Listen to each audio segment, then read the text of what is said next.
What's up, everybody? It's your girl Kiwan, and I am back. Listen, I got Raising Kanan today, okay? Season 4, Episode 1, Gangstas Don't Lie. Now, what I need y'all to do is like, comment, and subscribe to my channel.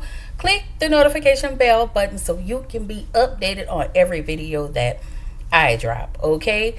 And y'all, let's just make sure we're liking the videos so, of course, I can stay in the algorithm, all right? One more thing. I always do that. One more thing. I have always reviewed Raising Kanan since I've always watched Raising Kanan since the beginning, as well as all the other power shows. So I'm familiar, but this is my first time reviewing. So please let me know what y'all think. That's all. Anyway, all right.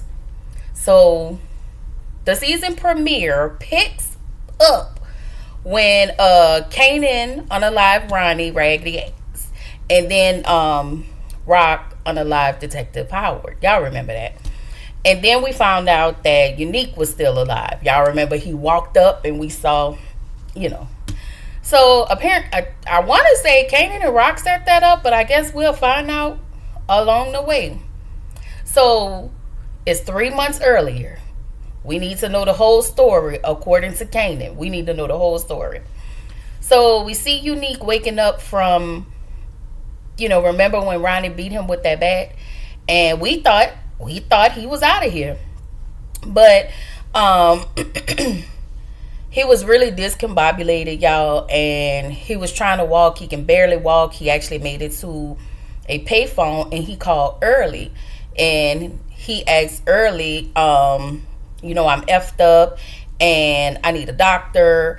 And he asked Early to come pick him up. I think I said that. Anyway, how was he using a payphone and the payphone cost the quarter or whatever? I'm just saying, production, I guess. I'm just saying.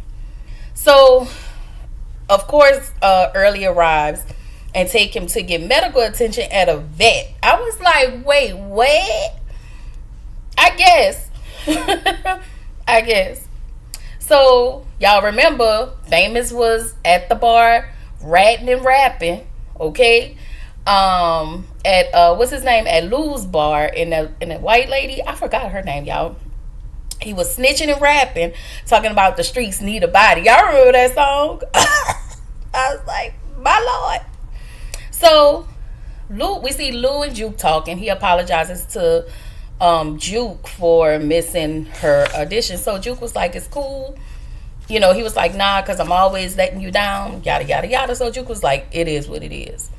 So while y'all noticed, when everybody was clapping for Famous, Kanan was just sitting there looking. Like, I wonder if this going to be Famous last season. We'll see. So, y'all, Rock is at the police station, and her attorney, we didn't see what happened when she was talking to the cop, but in this season, we see that her attorney came and told her, you know what, you ain't got to worry about none of the cops, the feds, anybody after you. You good. So, in the next scene, Marvin gets a call from an unknown person, and Marvin agrees to meet with him. So he was like, I think you meant you wanted to speak with my sister. Well, of course we didn't hear the voice, but Marvin was like, you know what, I'll meet you. So Rock talked to the attorney, and she was like, you know what, I know I ain't eat nothing all day. So she was like, let me go grab something out the machine. So she went to the machine, grabbed something, and she saw Howard, and it was just staring each other down. She left up out of there. And we get over back to the veterinarian, okay? The doctor is actually telling Early that Unique is seriously injured and that he can't x-ray him there because, of course, this is for animals. So he also tells Early that Unique has head trauma, and that he needs to be in a rehab with full medical staff. So Early was like, no. And so the doctor basically told Early significant personality changes in people happens in these type of people with brain injuries of this sort. I was like, oh Lord. Okay, I don't know which route y'all taking, but we gonna go with it. So the doctor tells Early when Neek wakes up, he could be a different person. He could be different just due to the trauma and the anxiety and all of that. You know, you don't know what you're gonna get. So we see Rock now. Let me tell y'all what I noticed. I've never seen Rock eat unless she's sitting at a restaurant. When she ate that candy, I was like, I think she pregnant. And I left it there. I'm telling y'all, I wrote this in my notes. So back over at Early, we see Early.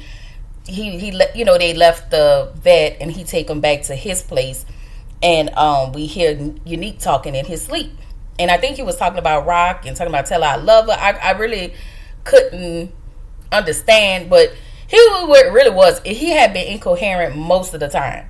Okay, and so in the next scene,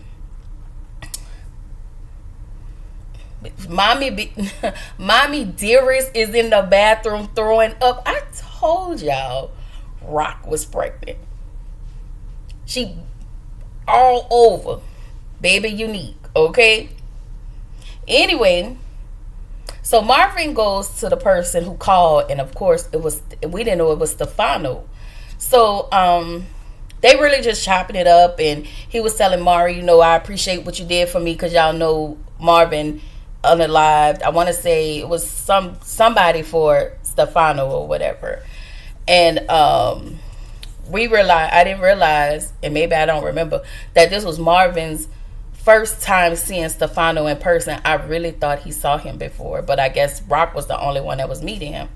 So Stefano tells Marvin that I need you to do some work for me. Apparently, my son-in-law is tripping and he not doing right by my daughter, so I need you to handle up on that. Whatever you see fit. Rough him up. He didn't say how. He just said handle up on that so he can start doing right by my daughter. So in the next scene, we see Kanan at school meet up with the principal. Basically, the principal was like, I need you to turn in. Your teacher say you ain't turning your assignment. You need to turn it in.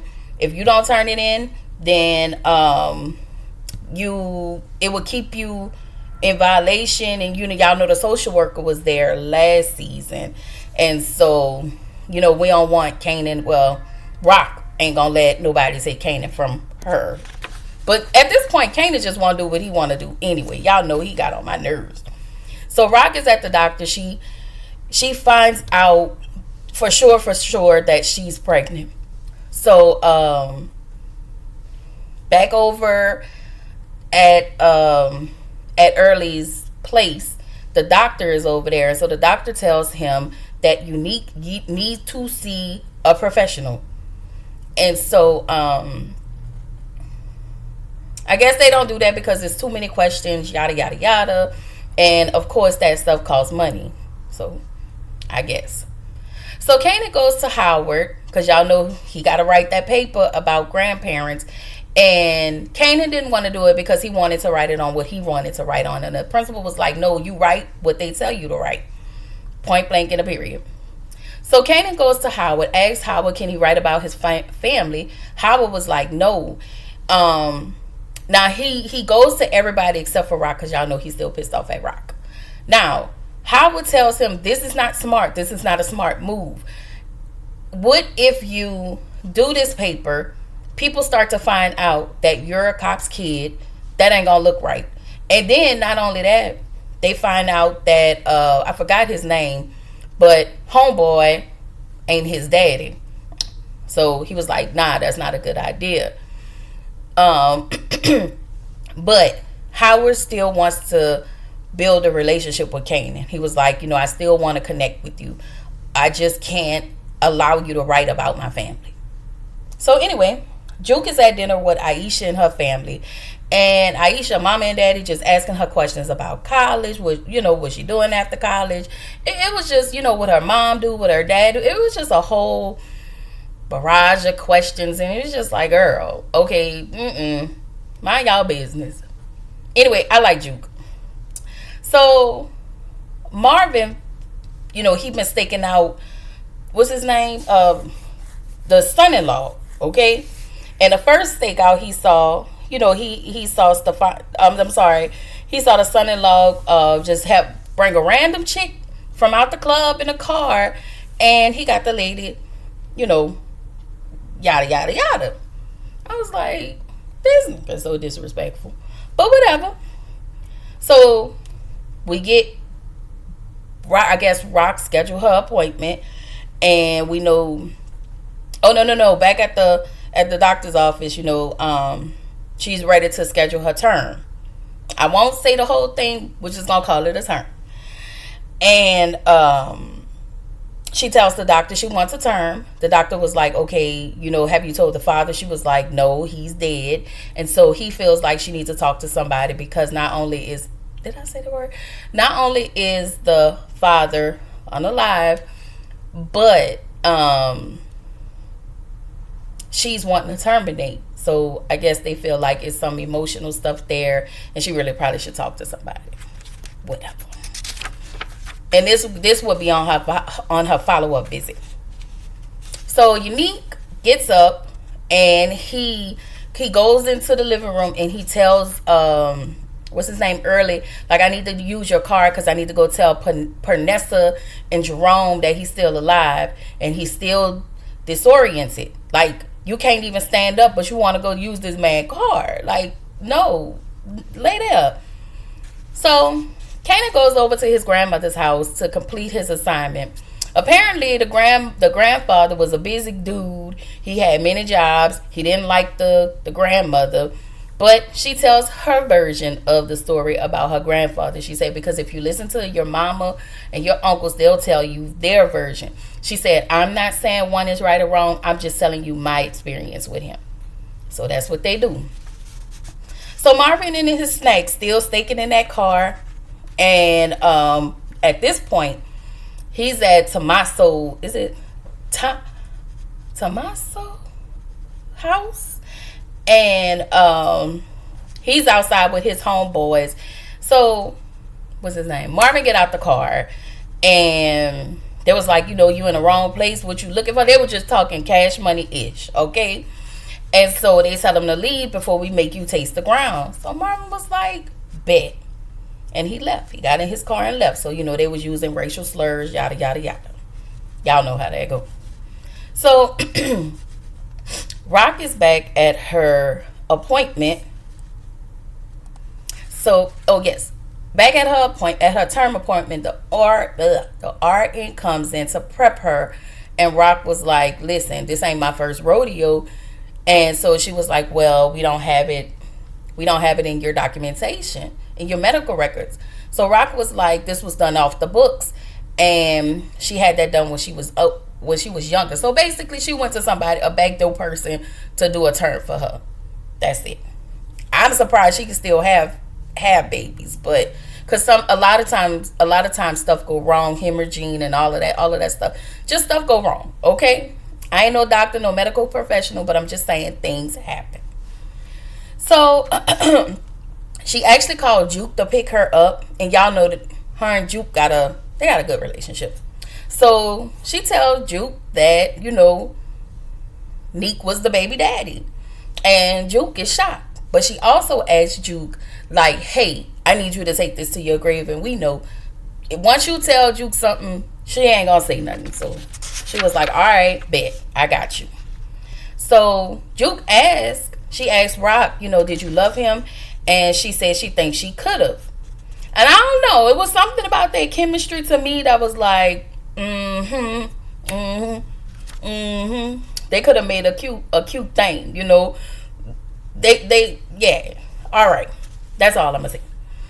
So Kanan goes to Marvin and asks Marvin about his grandfather. He tell him that his dad was selfish and he was weak, and he left him to raise Lou and Rock by himself. And he said, but overall, I love my dad. And Marvin started to share a story. I want to say he was like fighting or boxing or something. And he was really happy about it. Like, he felt good about sharing that story. But then Marvin was like, I would never forgive him. And then, I don't know. So back over at Early's, he tells Unique that, because remember, Unique asked Early to go, find out what he can find out on the street. So Early tells Unique that Rock has taken over, and at this point, Unique is pissed because Rock told him that she was done, and now she has his supply. And so he also tells him that not only Rock may have your supply and she got all your corners, but Ronnie is working with Kanan. And so now at this point he pissed because he think that Rock, Kanan, and Ronnie are working together, working against him. But how do you think they're working against you? Because they think you unalive at this point. I mean, I'm just logically thinking, y'all. I'm just saying. Everybody think he gone to be with the Lord. All right. So he asked Early for his blicky. That's what we gonna call it all season long. Okay. He asked Early for his blicky so he can hold it because he can barely close his hands. Again, head injury. So So just certain things that's happening to his body. So Kanan meets up with Lou, and he asks Lou, can you tell me about my grandfather? So Lou was like, he's a creative. He said he would take something and turn it into anything. Nothing. He said into nothing or anything. He said that his dad played music, which is why Lou has a passion for music. And he said that his dad always worked for himself, which is why Lou always works for himself. So Lou tells Kanan that he needs to be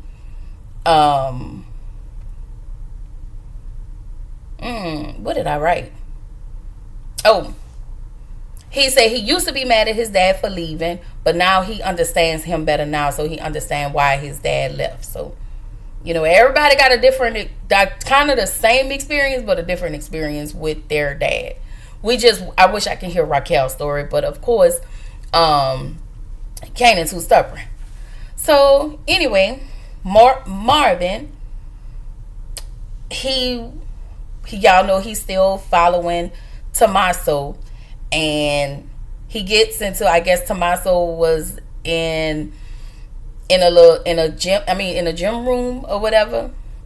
And so he go in there, ain't nobody in there, and he rough him up, and he was like, basically, you need to do better by your wife. If I hear you ain't doing yada yada yada, I'm coming back. So Rock walks into Kanan's room and asks him what is he doing. And she asked if he needed additional help. And y'all know Kanan being a little aggy asshole as usual. Rock said, you can hate me, but I still love you. It is what it is. I'm not even going to hold you. I'm not going to push you. So Neek is still following everybody around. This time, he follows Ronnie, and he see Ronnie and Juliana coming out the house together. Don't forget, y'all, we back 3 months ago. So we coming back to the point where where Neek found Howard and Ronnie. Anyway, so Juke has met up with Nicole's dad for lunch, and she tells him about the auditions. He's super excited, and she asks him about the military because she's thinking about it. And basically, to me, I felt like he was telling her, you stick to singing because military ain't really your thing. And y'all, it just felt funny to me because he just kept trying to push her into what I think he think black people should be doing. But that's just something I I don't know, because he was rich. They had money, have money or whatever. But I don't know. But at the same time, I felt like he was encouraging her. But still, if you're gonna encourage me all the way around the board. Don't tell me what's not working for me. Anyway, let me get off of that. So back at the bar, Lou comes out stumbling. And I thought we put Lou in the rehab, but I guess I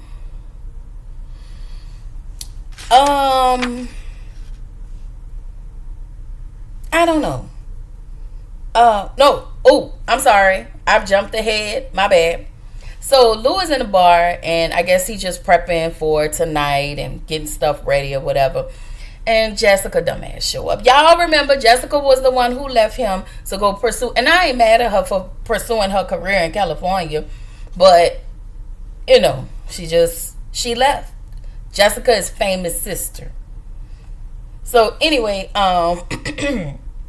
Lou is still pissed off at her, of course, just based on the way he's talking to her. And, she wanted to catch up. She was telling him, I tell people about you in California. There was just small talk. And so she tells him that he missed her, kiss her. She tells him that she missed him. She kissed him, and then he leaves. So she was like, I'm here. My family doesn't know I'm here, but I came to see you first. And he was like, you can go. I'm okay with that. Like, he's really pissed off at her. But I don't know what's going to happen with all of that. And I wonder if that's the real reason she's back. But, we'll find out. So, back at the place where Kanan was staying. And I don't know if, what's her name? Crystal is staying where they was initially staying. But that's where him and Famous was staying at first. So Damar comes up, one of his workers, to go to talk to him on behalf of his workers and be like, hey, we need more money. You have us working 24/7. We need you to pay us a little bit more. So Kanan was like, all right, I'll do the numbers. I'll think about it. But Kanan was like, y'all working 24/7, so y'all constantly making money. So they dap it off. Damar leaves, and then Kanan gets a call. And it's his grandma. She tells him she's in the hospital, and he leaves. So as he's leaving out the door, Crystal was like, you want me to come with? And I was just like, girl, he ain't even checking for you on that level. So you might want to move around, sis. So back at Stefano's, he's telling Marvin that Tomasio has taken his daughter on a cruise, and I guess he's choosing to keep his head on straight these days, but we'll see how long that lasts, okay? So Kanan arrives at the hospital, and she tells Kanan that she fainted. He asks her, why did you faint? So apparently the mama has kidney cancer, and okay, let me say this. Why when y'all have serious injuries that can cause fatalities, y'all say these two things: I'm all right, and don't tell nobody. I just need us to stop doing that as a okay? Please stop doing that. Okay? That is aggravating. People need to know what's going on. Some health conditions are hereditary. You need to say something. Anyway, so this is the part where Lou is stumbling out the bar. He's drinking again. So I don't know if he started drinking because Jess came in and it just, brought up old memories, and instead of him just kind of dealing with it, he started coping in the drinking. I don't know. So he goes out to his car. He's stumbling. Now we see Neek standing in the cut. And I don't know if Neek was about to go do something, but before he was about to head up over there, the lady who owns the bar, she grabs Neek and she was like, I can't let you drive like this. She took his keys and brought him down in the bar, because that there is a bed down there, because I think Famous was actually staying down there for a little bit last season. So she take him back in the bar. So Rock is at her follow-up appointment. And remember, the doctor told her after your term, you're going to have to do a follow-up appointment based on what's going on. So, child, the lady was like, how are you feeling? How are you feeling about your feelings? Okay, because you know that the father of your child is unalived and you have done a term and that it has to be a lot. And we just need to know, how are your feelings? How are they? Rock said, she don't want to talk about her feelings. She said she good and her feelings are good. Peace. And she left. Okay? All right. So, all right, we coming back. We up 2. All right? We almost in current time. So at the warehouse where Ronnie and Howard are unalive, Neek is in his car watching. He's in Early's car. He's just sitting in the car watching, and he sees Rock, Kanan for sure, and I think it was Marvin that came out of the warehouse, got in the car, and drove off. So Neek, of course, gets out the car, and he goes into the warehouse to see Ronnie and Howard unalive bodies. So at this point, he pulls out the blicky, and he's standing over Ronnie, but he just couldn't do it because y'all I'm sorry, y'all, his hands was shaking like this. And this way the episode ends. I really don't know what to expect this season. I hope it's good. I don't know. But at about y'all 8:30 maybe, expect Ready to Love, because it's getting ready to come on now. I mean, in about 20 minutes. So I'll have Ready to Love up as well. Anyway, I hope y'all like my content. I hope y'all like the season premiere. Let me know in the comments. Tell me what you think. And I will see y'all in the next video. Bye.